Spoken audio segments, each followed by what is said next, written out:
Hey there, cats and kitties. I am the Blues Man, Johnny Blues, and with this particular video, I'd like to discuss my thoughts on episode 5 of the anime series Log Horizon.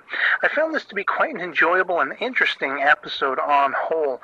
Enjoyable in that they're kind of ramping up the quirky humor in the character dynamics of the main trio we're following of Shiro, Naosugu, and Akatsuki, respectively, and the two additions. After they went to Susukino and saved this little girl, Sarara, you have Sarara and, of course, Nianta, the chief, or chef, as it turns out, joining for the ride, basically heading back to Akibahara. And I think it's very interesting that we're learning more about this whole cooking system within the game. It seems like everything that's going on, or rather this environment, maybe game is a poor choice of words, as there's still that interesting and intriguing level of the fact that this used to be a game, the kind of game you sit in front of a computer screen, you log in, and you're playing. You're looking at it on a screen, and now it's very much a real-world environment that these characters have all woken up in, or at least the adventurers, as opposed to the people of the land who are supposed to be the NPCs, the non-playable characters.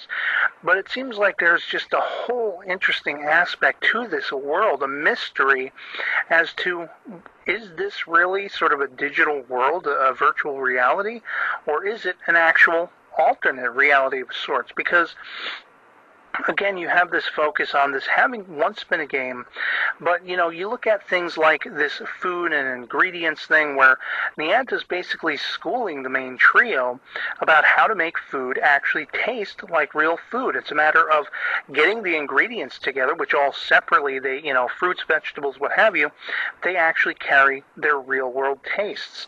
But if you utilize the menu to put all these things together and create the food items you want, there's something lost in translation where all this stuff comes out tasteless and everything like that. So, of course, Nianta, being a very high-level chef, he goes and he cooks this stuff, by himself, by hand. And because of his level, he can actually make really good-tasting food, real-world tasting food, to which the main trio, of course, is incredulous. They fly off the handle praising him with how good the food tastes that he has created. And so there's that whole added aspect that seems to fall in line with the instinctual combat tactics that we've seen in previous episodes, where everything seems to be straying away from using the menus as much as possible. Like, you'll get further ahead in this world, this realm, as long as you stay away from the menus. You use battle tactics instinctively, you call it out verbally, and do kind of cues like that. Or if you're making food, you do it by hand, and if you have a cooking quotient, a sort of level that is high enough, you can actually successfully make food. So I find this all very intriguing.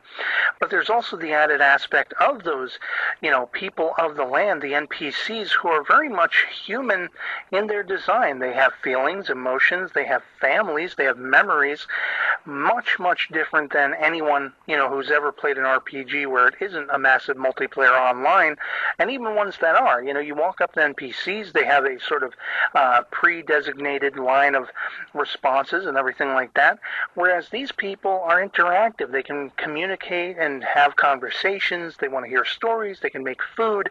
They love the taste of food. In the case of the two grandchildren to this old man that the main five hang out in the barn of and everything like that. And it's just another added aspect to this whole overall Elder Tale realm. I have to call it a realm. I can't even call it a game anymore, because that seems to be the distinction that they're driving home with all of these little hints that we're seeing all throughout.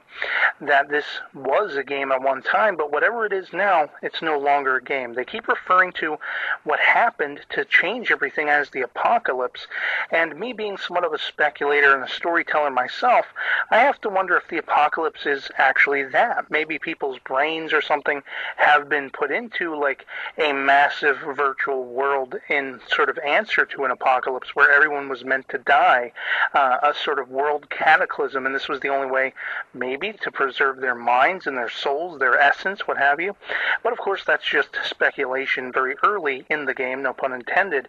But then we also have this aspect of Shiro's being concerned with two children who were part of a guild that he left behind. We have these two children cropping up, Toya and Minori, respectively, who Shiro seems to be concerned with. He took them under his wing to a point where, they were very desperately trying to figure out the ropes of the game. They were beginners, and, he felt like sort of exacerbated by people who would keep coming calling, asking him for help and things like that.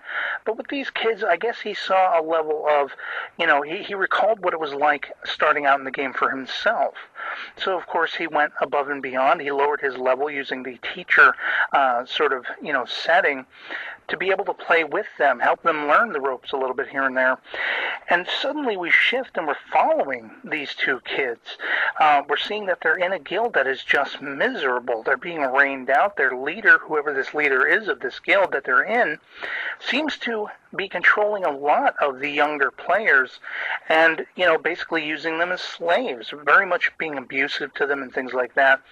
And you have this boy Toya and his sister wondering, where is Shiro? What would Shiro do? It's very interesting that they are as mindful of him as he is of them. And of course, toward the end, you have the successful reunification of Sarara and her guild, and they're all thanking them, and Toya and his crew are about to leave, depart wherever they're headed, and he hears Shiro's voice, and you see him look back, and once he's called by this, just malevolent master of the guild that he's part of, to leave, you note that Shiro has taken stock of the fact that there he is. He recognizes the kid. So we leave off there very sort of ominously, I guess you could say, because what is going to happen next? Will Shiro come to the help and aid of these two kids? Will they become part of his crew?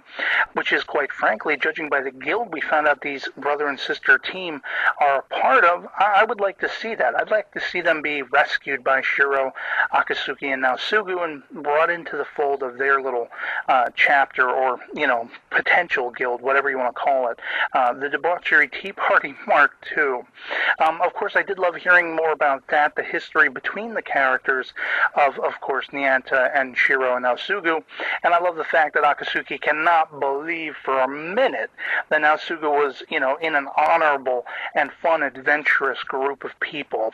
This was an awesome episode, and it's just adding that much more to the mythology of this series, and in a very quirky, humorous, and dramatic at times way that I'm just loving. So I'd love to hear from you guys in the comments below what you thought of episode 5 of Log Horizon, if you've seen it.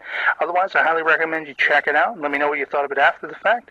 And otherwise, that'll be it for me on this one. I hope you all enjoyed the video and that it finds you well, and I'll catch you later. Peace.